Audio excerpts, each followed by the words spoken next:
Hi everybody, Dan Illman, Matt Bernier. The DRF bets race of the day for Thursday, May the 3rd. Race number 7 at the Great Race Place. We're going down the hill at about 6.5 furlongs, and you can play the race with DRF bets. Sign up now, get $150. DRF.com/join is where you need to go for all the info. Use the promo code TV150 upon sign up. Let's take a look at this field of downhill turf sprinters. Looks like it's going to be a good betting race, Matt. The 7 Arms runner, morning line favorite at 7-2. The folks at home can get free formulator past performances on the race of the day event page at DRF.com. Download them, handicap along with us. We'll take the field in post position order, and we'll begin, Matt, with a sharp one. The One Conqueror has won 3 out of his last 4 starts, but he seems more like a dirt horse than a turf runner. I'll tell you what, for the longest time, I didn't think this horse could run, period. And all of a sudden, 3 of his past 4 races, and even if you want to include the lost 3 starts back, he just really has turned in and come into his own. He looks very good out there, but you bring up the most important piece. And I kind of feel like there's no coincidence. Once they went back to the dirt with him, he turned into a different animal. Vladimir Surin's numbers recently are very, very strong. But over the past 5 years, dirt to turf winner last out, he's 0 for 10 and only 1 of them hit the board.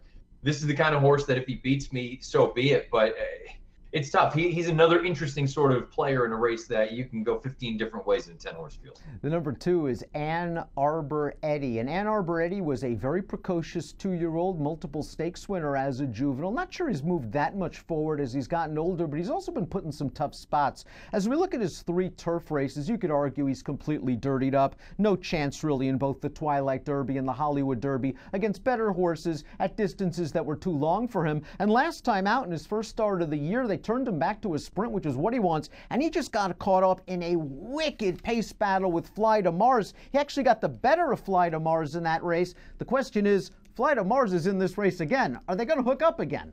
Yeah, it's going to be interesting to see how this whole thing shakes down, because I wonder if part of it was because Ann Arbor Eddie was coming off of the layoff and he was ready to go and keyed up. But I also wonder, I question a little bit the ride with Fly to Mars, because Fly to Mars has shown the ability to sit a little bit in the past. And I don't know that you absolutely needed to go guns blazing down the hill.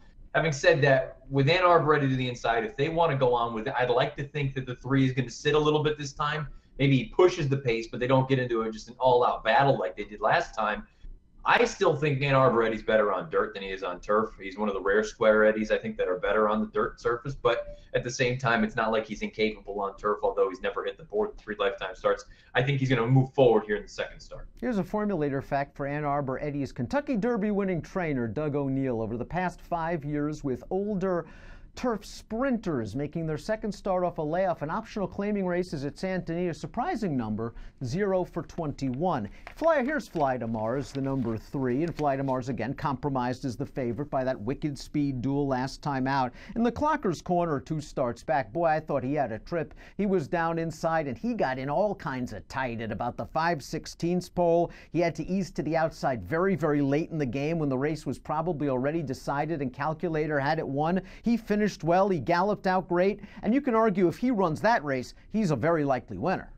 I think he wins if he runs that race. Now the question becomes, how is this entire thing played out as far as the pace is concerned? Because I really believe he's just as effective sitting off as he is going to the lead. But at the same time, I can understand anyone that says if you can get out to the front and there's a scenario where you can clear off, then take advantage of it. But I don't know. I mean, I just look at it and say, you ran the Clocker's Corner. You were only beaten a length by Calculator, who we know what he's capable of going down the hill. That's really what he wants to do at this point in his career. And instead you come back in a non-winners of 2 other than, and you get into just some crazy speed battle early on, and you pay the price late. I'd like them to sit a little bit this time around.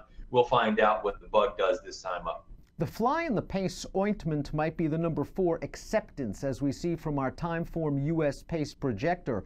They have Acceptance surprisingly out there on the lead over Fly to Mars and Ann Arbor Eddie, and the blue bar means that Timeform U.S. expects this race to favor horses on or near the early lead. Now, when Acceptance was right, he was okay going down the hill. Last time we saw him going down the hill was in the San Simeon of 2016.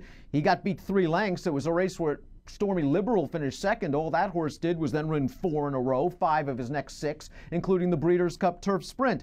We have not seen this horse, though, in over a year, and I'm not sure what we're going to get off the layoff. If we get the good Acceptance and this pace situation plays out, he's got a shot. Yeah, absolutely. If you get the good acceptance and that is accurate, the pace projector, he's going to be tough to run down. The problem is coming off of such a long layoff. I have no idea. You don't just put a horse away for over a year. If he comes back the way that he was, then certainly he's got a major chance. He's just got to prove to me that he can still run. The Fivas Brando, the bartender, he's coming out of that race with Ann Arbor Eddie. He's coming out of that race with Fly to Mars, and he had all the best of it. Those two horses just dueled themselves into the ground. Brando, the bartender, was just hanging out at the back of the pack. He eased to the far outside, and he came with an okay run. I didn't like how he changed back to his left lead at the end. The Timeform US Pace Projector doesn't think this race will fit to his running style. He might be a little bit dressed up off that last race.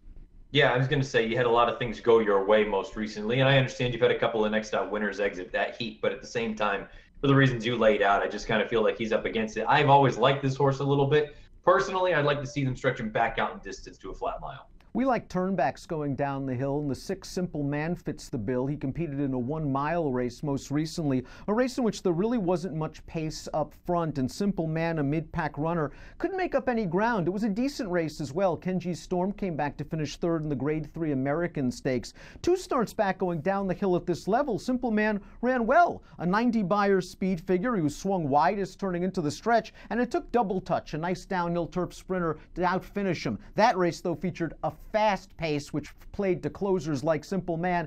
I'm not sure he's as bad as that last race looks. I'm not sure he's as good as the race 2 starts back. He needs things to go his way.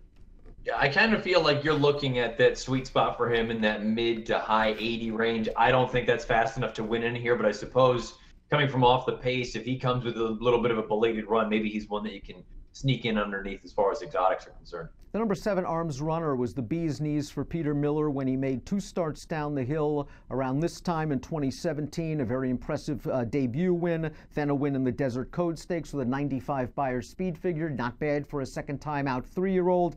He then ran in the Oceanside Stakes. They stretched him out to a mile. He was the 8-5 favorite. I'm interested in your thoughts on his trip. I didn't think it was a good one.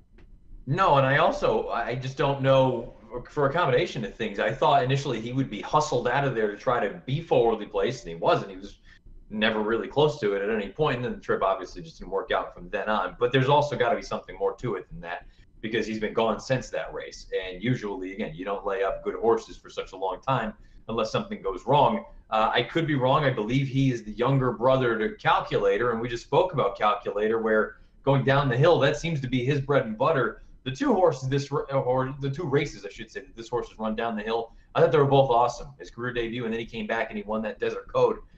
If he can still run, which I have no reason to think that he can't, he's so lightly raced, he's only 4.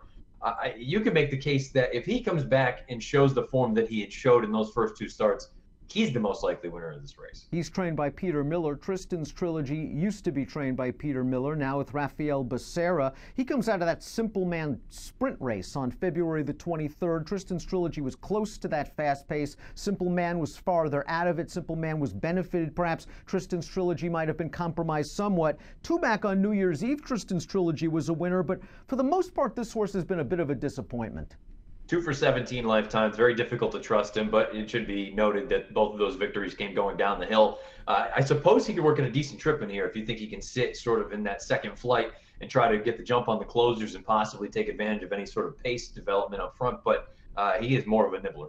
Yet another horse coming off of a layoff is the number 9 Bombard for Richard Mandella. This horse listed as a first-time gelding. We have not seen him since June the 2nd, a race in which he was bet down to even money. It looked like he sat a really nice trip, and he just was flat in the stretch, and then he disappeared. Mandella's very good off layoffs, and this horse won off of a very long layoff to kick off his 2017 campaign. I think the right trip is coming from the outside under Martin Garcia. Agreed. You know, he hasn't done anything wrong going down the hill. He's 1 for 3. He's never been out of the money. He's won off of long layoffs. He has tactical ability. He doesn't need to go lead, but should be forwardly placed. If you think he's ready to bench, there's no reason to think that he's not going to work out a good trip. And he might actually get lost in the shuffle a little bit from a wagering standpoint. Wouldn't surprise me if he goes off in that 5-6 to 1 range. Let's take a look at our top selections for Thursday's DRF bets. Race of the day. It's at the Great Race Place. You're going with Fly to Mars, 4 to 1 on the morning line. I've been very impressed with Victor's nephew. Yeah, I got to be honest. Asa Espinosa is really riding very, very well. I look at this horse. I've always thought that there's some stakes ability here going down the hill, particularly. I don't know what the situation was with the ride most recently. I think he's just as effective sitting as he is going. If you think all of a sudden know that the pace projector is accurate, and if you don't know if acceptance can still run, then yeah, absolutely, just kind of go at him and take it to him and try to take this thing over. But at the same time, I'm not convinced that that's how it's going to play out. I'm okay if they sit a length or two off and try to make a run. I think this horse can still run. Like you, I was very impressed with Arms Runner's 2 races down the hill last year. He did have trouble in the Oceanside, and I'll trust Peter Miller to have him ready to fire going down the hill off the layoff. 7-2 on the morning line for the 7 Arms Runner. I'll also use a little bit of the 9 Bombard, another horse coming off the layoff. You might get the jump on Arms Runner, turning into the stretch, and he's run well fresh. 7-9 for me in our DRF Bets Thursday race of the day. Again, if you're playing the Great Race Place from home on Thursday, no better place than DRF Bets with a $150 sign-up bonus upon a new account. DRF.com/join is where you need to go. Promo codes TV150 and the approximate post time for race number 7 at Santa Anita on Thursday, 3:30 Pacific. Best of luck.